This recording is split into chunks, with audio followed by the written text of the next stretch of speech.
name is Guy Wilday. I'm the director of the racing studio here in Solihull.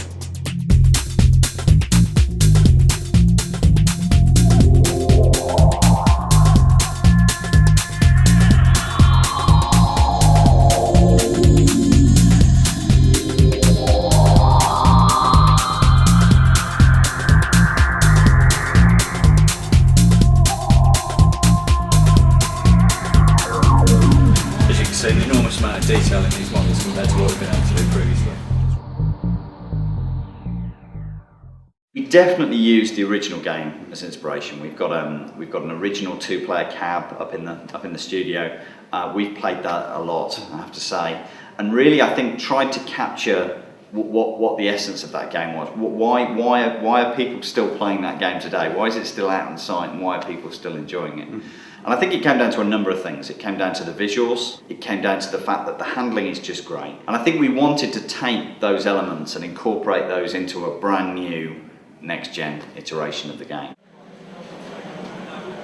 And what we've done with Sega Rally is try and create something that's very bright, very vibrant, very colourful.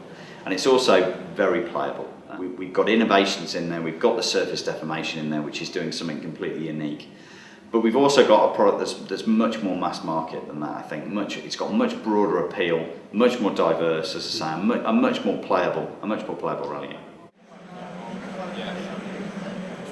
The motivation behind this game, our memories of this game, is that it's a game you can jump on and pick up and play quite easily.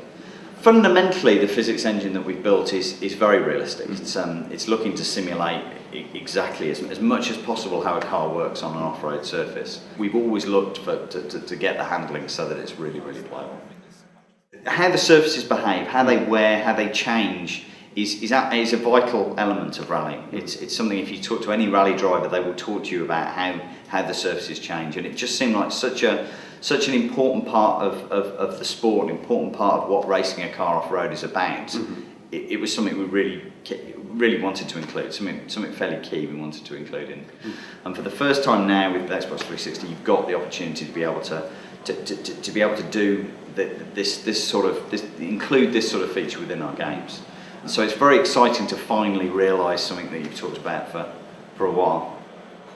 There's 6 different environments, and I think each of those environments have fairly unique surfaces and surface characteristics within them. That's been something we've been trying very hard to do. You've got something like Tropical, which is to a certain extent I think a fairly typical Sega Rally environment, a sort of a jungle environment, very muddy.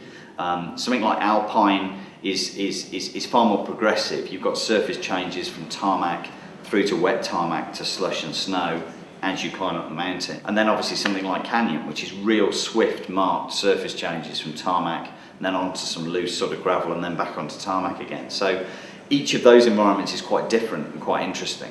And we're trying to do that obviously with the other 3. We're trying to incorporate similar surface attributes. The original game was 2 players, and it was a head-to-head match really. It was you competing against this guy next to you. We had to move that forward. I think a console gaming experience is more than that. And really we tried different numbers. We tried 4, we tried 6, we tried 8, we tried more than that. And just really felt that 6 players gave us the right balance. It gave us a nice number of players that you could both drive the track and drive skillfully around the circuit, as well as compete with the other people without feeling just completely hemmed in by cars. So it was a balancing act for us. I think, I hope we've struck the right balance. I think we've hit the right number. This game is so important for us. It's been such an important part of a lot of our gaming history that we want to get it right. It's a good sign when the team are so excited about the game.